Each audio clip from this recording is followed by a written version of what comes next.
livre de todos os mal. Faça tudo por onde pra você, tua família, teu marido. Saúde, né? Pra você eternamente desfrutar de tudo de lindo que você... Aí nisso ele fala assim, deixa sua sogra e sua filha em algum lugar e vem encontrar comigo na rodoviária, porque senão o seu propósito não vai se cumprir.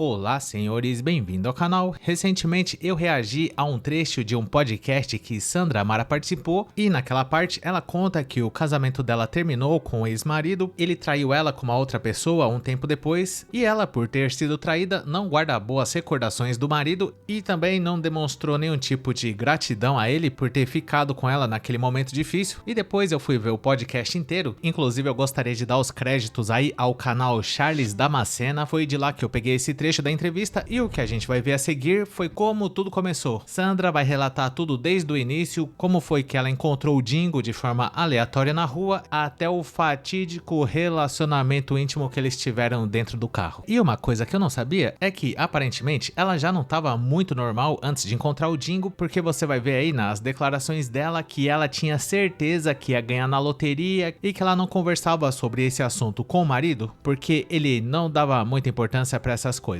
Ou seja, o ex-marido também tem um pouquinho de culpa e não só ele, pelo que a gente vai ver nas declarações, a Sandra também alega que a ex-sogra dela, mãe do ex-marido, também poderia ter ajudado, mas preferiu deixar ela sós com o Dingo. Dignidade. E aí eu abro um vídeo. Quando eu abro o vídeo, é o vídeo da Elaine Orives, que é uma que acredita na lei da atração. Que ela fala que mudou a vida dela graças à lei da atração. E fala que as coisas só não acontecem na nossa vida porque a gente está desconectado de Deus, né? Como a gente tem essa desconexão, a gente não consegue criar a nossa própria realidade. Aí nisso eu senti algo no meu corpo, de fora a fora, uma queimação, assim, e algo queimando no meu coração, senti uma presença e comecei a chorar desesperada. Eu achava que o propósito que Deus tinha na minha vida era de eu ficar milionária, bilionária, pra ajudar muita gente. Mas muita gente mesmo, ajudar, assim, financeiramente. E eu achando que queria salvar o mundo, que eu queria ajudar muita gente, que eu ia ficar milionária e já veio isso na minha cabeça, né? Não, Deus tem um grande propósito na minha vida e já veio tudo isso. Só que isso, eu conversava só com a minha sogra. Como o Eduardo é muito resistente com o negócio de igreja, então eu não podia contar as coisas pra ele. Porque, e fora que eu tava estudando muito, escutando muito a Elaine Orives sobre essa lei da atração, eu falei, eu não posso contar muita coisa pro Eduardo, senão ele vai atrapalhar o meu propósito e ele vai ser convertido só depois que ele vê o que Deus fez na minha vida, na minha mente. E contava pra minha sogra, porque minha sogra também começou a acreditar que Deus realmente tinha um propósito, que aquela mudança não era normal. E aí minha sogra ficou muito unida, então eu passei a deixar o Eduardo um pouco de lado, não contar as coisas pra ele, mas eu contava tudo pra minha sogra, tudo. A gente virou um em carne, best friends. Aí tá, quando foi passando aí nisso, eu achei que eu ia ficar milionária.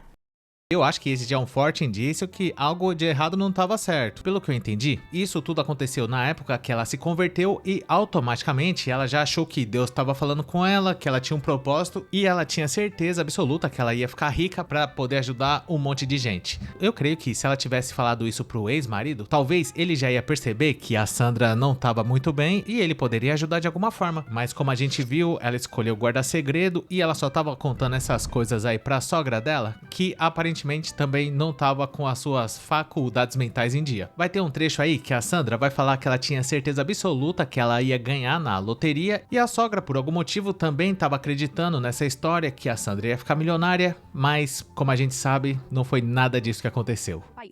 Aí a gente foi almoçar, eu e minha sogra. Minha filha tava pra escola, a gente começou a organizar as coisas de casa pra doar. Aí a gente juntou tudo escondido do Eduardo.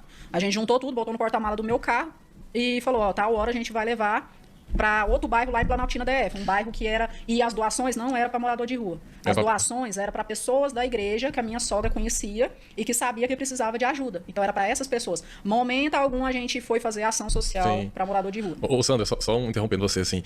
Não, só pela sua fala desse fato, né? Dava pra ver que você não tava bem na cabeça. Você não tava bem na cabeça. E a sua sogra também, tadinha, ela não tava muito bem também, 100% não. Desculpa a sogra, ex-sogra da Sandra, Mara, mas a senhora também não tava muito bem não, viu? Porque ela fantasiou toda essa ideia aqui de milhão e a senhora, né, compareceu e ajudou. E bora, vamos lá, vamos doar nossas coisas, vamos doar aqui antes de ganhar. Nem chegou o dinheiro, gastar o dinheiro que eu não tenho, né? E tá, quando chegou na porta da escola da minha filha, 18 horas. Uma escola infantil.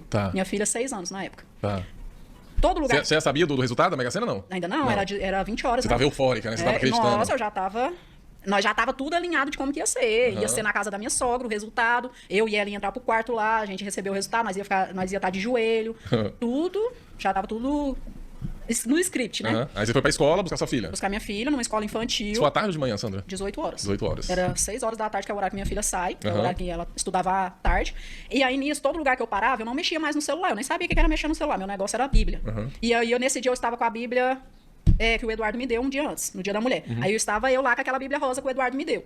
Peguei. Aí, quando eu chegou na porta da escola da minha filha, ela falou assim: fica aí que eu vou lá buscar sua filha, minha sogra, ex-sogra. Aí eu falei: tá bom. Aí eu fiquei no carro, esperando. No que eu fiquei no carro, eu peguei a Bíblia e comecei a ler, porque todo lugar que eu parava, eu lia a Bíblia. Então não era mais o celular como normalmente as pessoas ficam, né? Eu ficava com a Bíblia aberta ali, lendo, porque eu precisava quanto mais saber pra quando eu me revelasse no domingo, né? Os vidro aberto ou vidro fechado? Vidro aberto. Você lendo a Bíblia? Lendo a Bíblia. Aí o morador de rua apareceu. Nunca vi na vida, nunca, não conheci. E chegou falando o quê, Sandra? Aí quando ele chegou, aí ele me abordou pelo lado do passageiro, né? Apareceu na janela, falou: oi, tudo bem? Eu, tudo bem. Aí ele: você pode me dar uma ajuda? Eu, claro. Aí nisso tinha R$7. R$7 no carro, uma nota de 5, uma de 2. Aí nisso ele olhou, ele chegou, olhou pro carro, olhou pra mim, eu lendo a Bíblia, eu bem assim.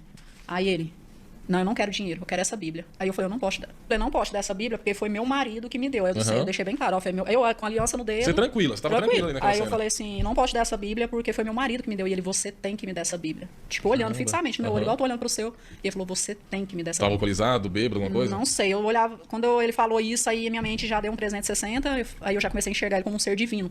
Você lembra que eu falei que quando o Eduardo me deu a Bíblia, eu fiquei com os 2 pés atrás? Sim. Aí eu pensava assim: esse mendigo, ele é o próprio enviado do Senhor pra me livrar dessa Bíblia. Por isso que ele focou tanto na Bíblia.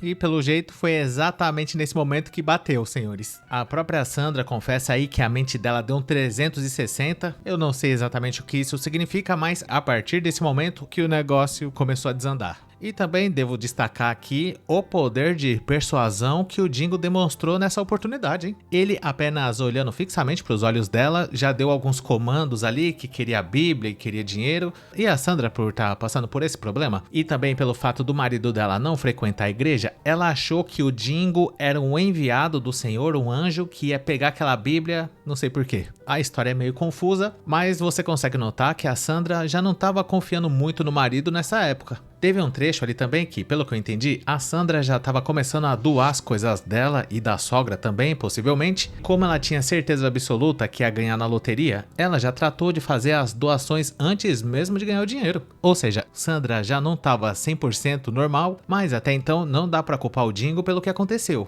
Porque até esse momento, pelo que eu entendi, ela ainda não tinha confundido o Dingo com o anjo e ela poderia muito bem solicitar ao cavalheiro que se retirasse, por gentileza, que ela não tinha dinheiro e ghost. Mas infelizmente ela começou a dar corda pro Dingo e ele, talvez percebendo que Sandra tava dando mais atenção pra ele do que o normal, ele começou a pedir mais e mais até chegar naquele ponto que a gente já sabe. E outra coisa curiosa é que a Sandra teve um momento de lucidez e não entendeu o que o Dingo queria fazer com uma Bíblia cor-de-rosa. Lá ele. Até porque não combina muito um Dingo com uma roupa desgastada, provavelmente até com mau cheiro, com uma Bíblia rosa debaixo do braço. Ela, por alguns segundos, deve ter raciocinado o que tem a ver o Dingo pedindo essa Bíblia, mas mesmo assim ela acabou obedecendo os comandos dele e a gente sabe o que aconteceu depois. Como eu falei no começo do vídeo, esse foi o início do surto da Sandra. A gente percebeu que ela já não estava muito legal e como essa história terminou, ela continua dizendo aí no podcast, mas como esse vídeo tá longo, provavelmente eu vou fazer um outro depois, onde ela relata como que foi a questão do envolvimento e o que aconteceu depois disso. E por enquanto, eu gostaria de saber a sua opinião sobre esse assunto. Deixa aí nos comentários, claro, mantendo respeito aí à pessoa que aparece no vídeo. E caso você tenha gostado, não esqueça de dar um like, se inscrever no canal, ativar a sinetinha das notificações, que é muito importante. E caso seja do seu interesse, considere um dia juntar-se a Chagas Masters Teta Júnior, guerreira que achou que ia ganhar na loteria e já saiu distribuindo todas as suas coisas antes mesmo de saber do resultado e acabou encontrando mendigo na rua desbeiçado bolivariano emocionalmente dos Santos, no nosso clube de membros, para ter acesso a vídeos exclusivos por apenas R$ 2,99. Conheça também o nosso grupo do Face que chama Hackeando a Matrix, e caso você não tenha assistido algum desses vídeos que tá passando aí na tela,